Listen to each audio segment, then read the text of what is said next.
All right, friends, so we are going to keep reading chapters 34, 35, and 36 and see what happens and hope that Dragon's going to be okay.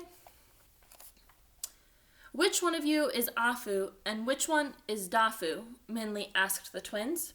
My name's Minli. The children laughed. Their giggles were like bells playing in unison. I'm Afu, the girl said. He's Dafu. But you can just call us Da-Afu, because we are always together. Everyone does. Minli smiled. The exhaustion from the long night of worry had made her feel heavy and clumsy. But the children's happiness seemed to carry her. Their every word seemed to be mixed with merriness. Their laughter pushed her toward the cheerful yellow patch in the distance. And as they approached the spot, Minli realized that the yellow was flowers. In front of them was land full of blooming trees. The trees were heavy with bright blossoms, and as the wind blew through the branches, golden flowers showered down like rain. As they reached the trees, they breathed in the spicy scent of the flowers. Minli gasped. "It's beautiful," she said. The children laughed again, and the brilliant red of their clothes and the golden yellow flowers of the trees seemed to make Minli's eyes dazzle with color. But their brilliance was a contrast to the stone rooftops of the village below.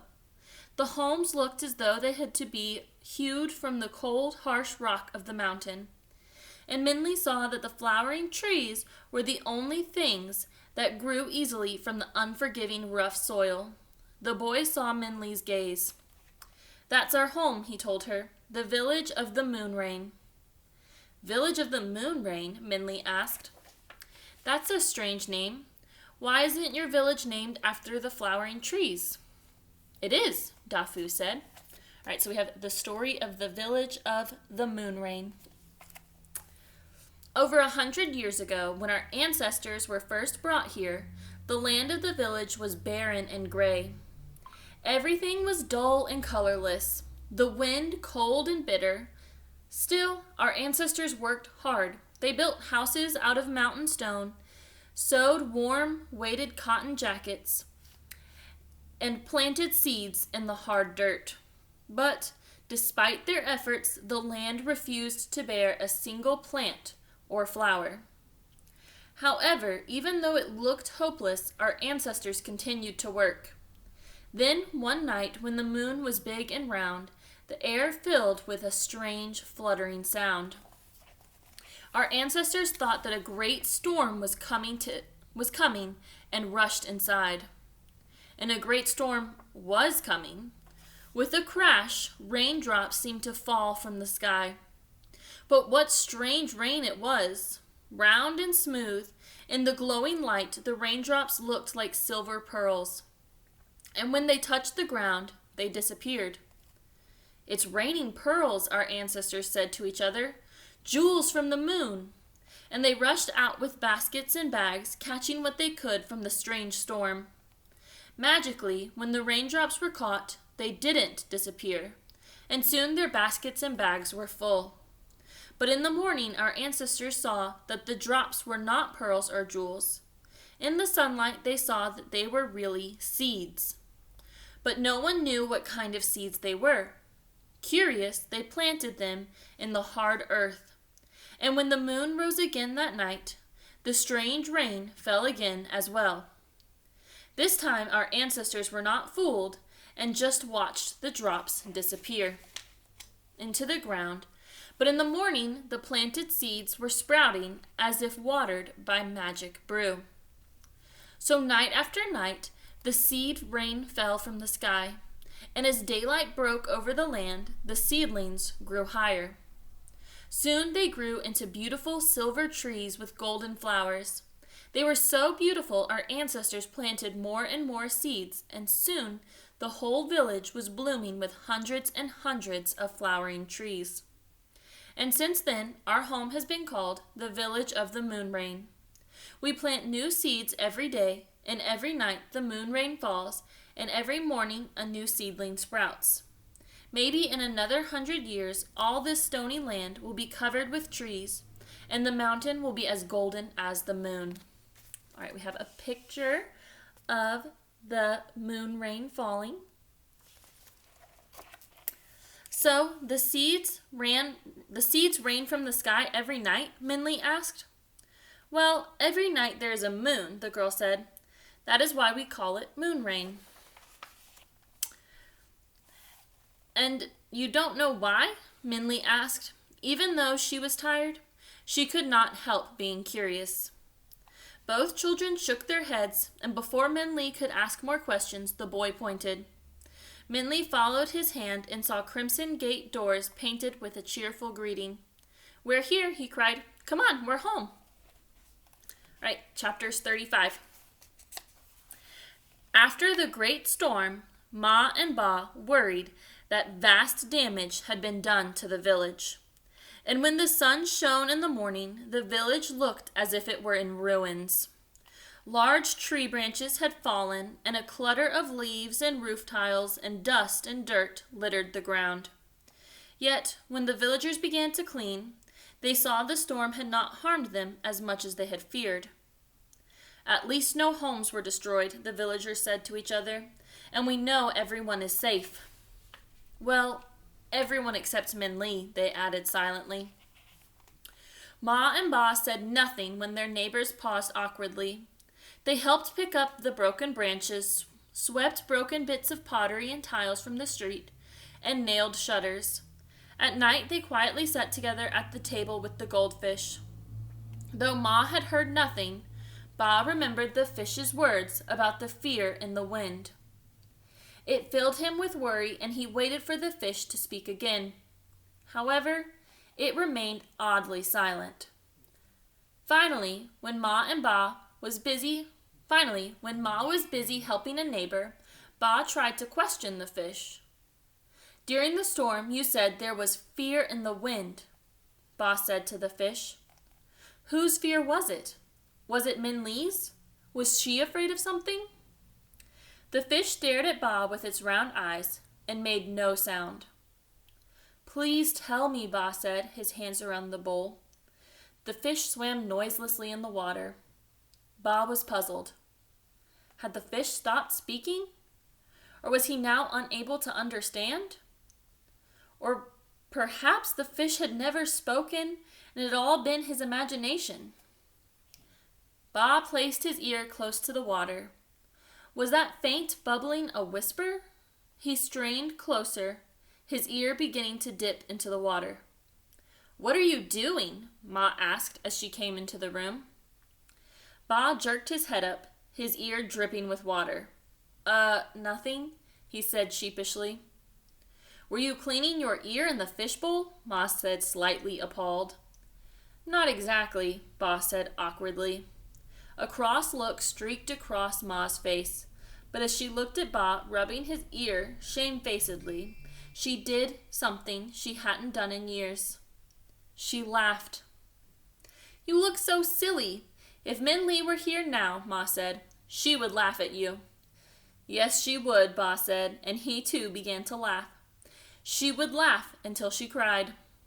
Their laughter intertwined, but when they looked at each other, they could see the tears forming were not from joy. All right, chapter 36.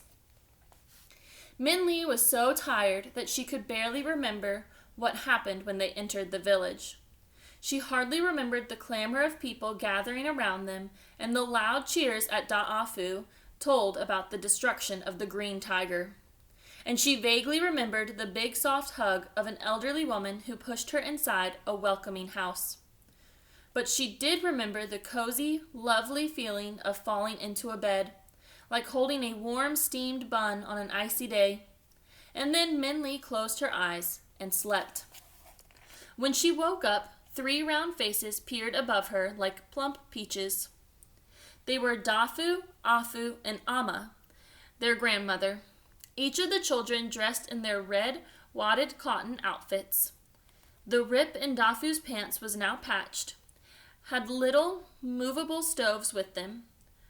With the heaters and all of them crowded in the room, Minley felt as if she were in a warm oven of kindness. She smiled. Good morning, Amma said. The children giggled. Good night, Dafu said. You slept the whole day. Pretty soon it'll be time to go to bed again. Now, Da'afu, don't tease the girl, Amma said. Obviously, she was very tired. Here, Minli, drink this. Amma poured some tea from a pot and handed Minli a cup. Minli sipped it gratefully. The steaming liquid slipped down her throat smoothly and seemed to fill every part of her with a fresh energy. She took another sip of the tea and breathed in the tangy fragrance, which smelled familiar. This is nice tea, Minli said. Thank you. It's not tea, Afu said. It's the medicine that cures the tiger's poison. It is tea as well, Amma said. It is good whether you have been touched by the green tiger or not. Minli stopped drinking. Is there enough of this for the dragon? Minli asked, remembering how Agong had asked them to bring more medicine. Maybe we should take this to him.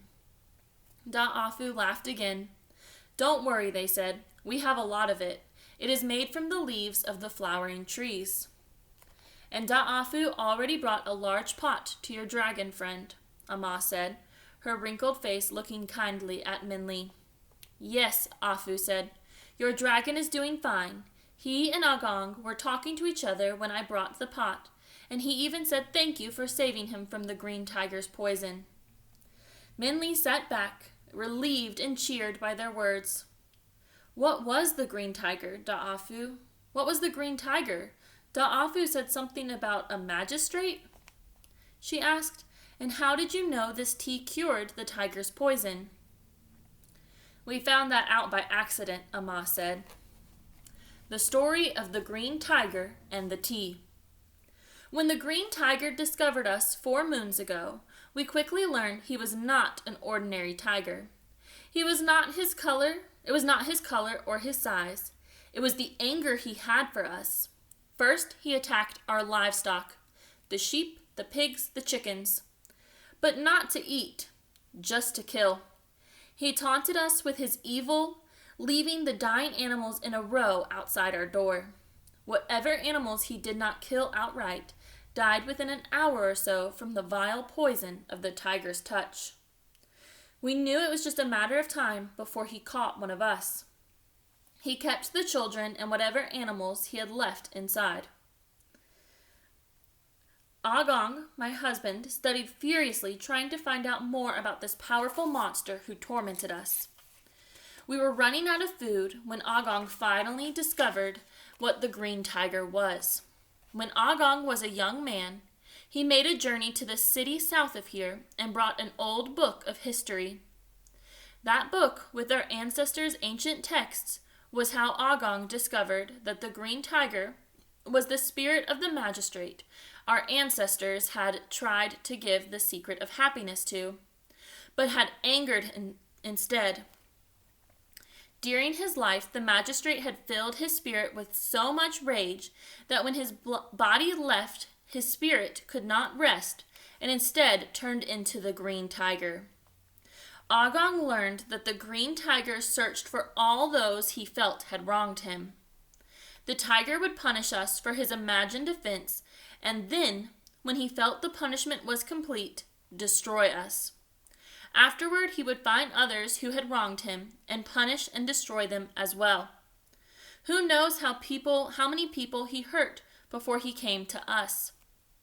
Perhaps we were lucky he only found us 4 moons ago. In desperation, the men decided to form a hunting party to try to kill the tiger. But the green tiger was too powerful for us. Our swords and staffs were shattered by him. The hunting party returned, half of the men carried by the other half, and almost all injured. The women and children, we tried to nurse the injured, but they kept getting sicker and sicker from the tiger's poison, and I began to despair. Though it had not worked on any of the animals in the past, I thought perhaps hot water could wash away the poison from the wounds. So even though it was dangerous, I left the house to get water from the well. Just as I returned, I saw the tiger.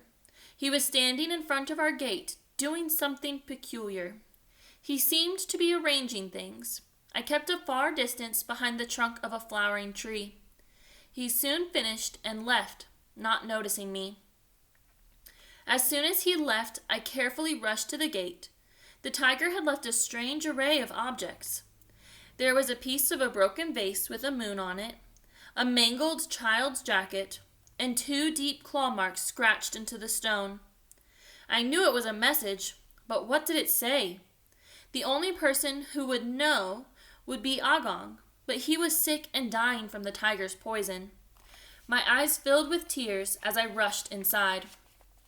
It was hard for me to keep from crying, and I was blinded by my own tears. So it was only when the fragrance filled the air that I realized that the water I was boiling had leaves from the flowering trees in it. They must have fallen in while I was hiding from the green tiger. It was too dangerous to go and get more water. Everyone was horrified that I had gone at all. So I used the hot leaf water to clean Agong's wound, and like magic, the poison began to melt away. I couldn't believe it. I gave Agong some leaf water tea to drink, and immediately his hoarse breathing was soothed and his face relaxed.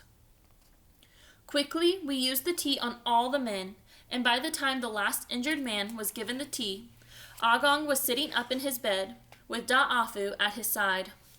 I was a fool, he said to us. I should have known we could not fight the green tiger with more anger. We just add to his power that way.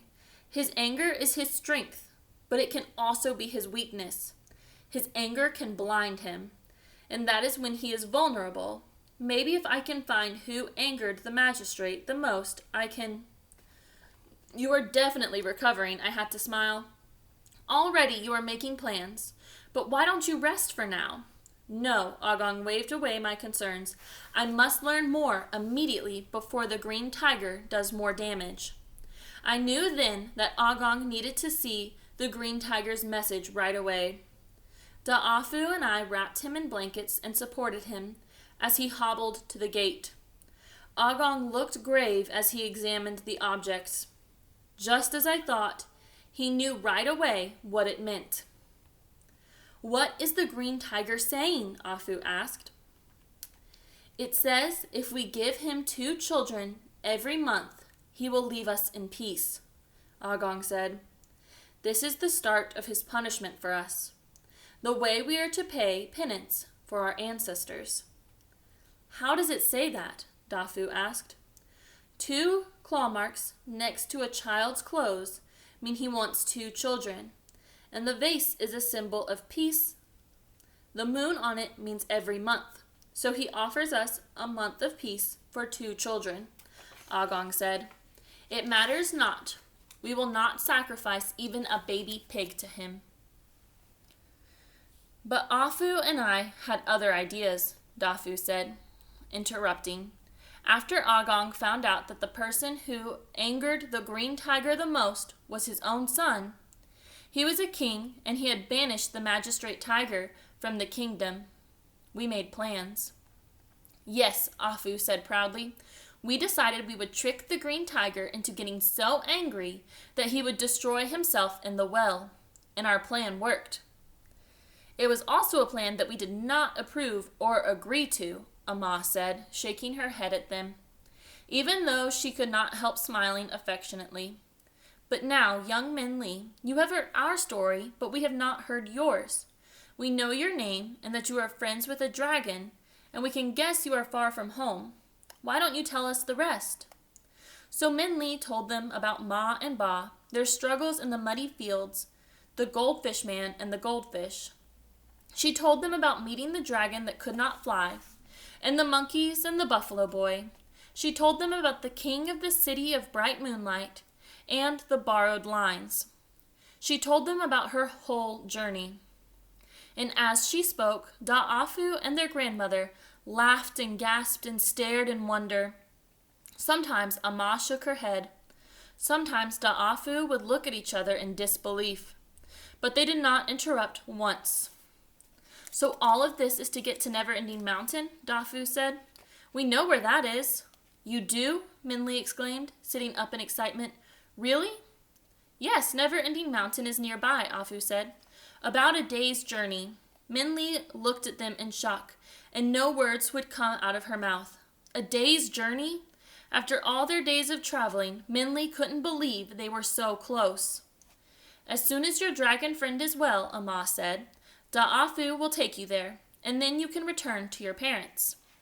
Minli smiled gratefully, but as she looked at their comfortable round pink faces, how both Afu and Dafu leaned against their grandmother with devotion, and how she rested her hands on their heads with tenderness, Minli suddenly thought of Ma and Ba. A wave of longing washed through her, and a dryness caught in her throat that the tea could not moisten. All right, friends, I want you to compare and contrast the characters of Ma and Ba.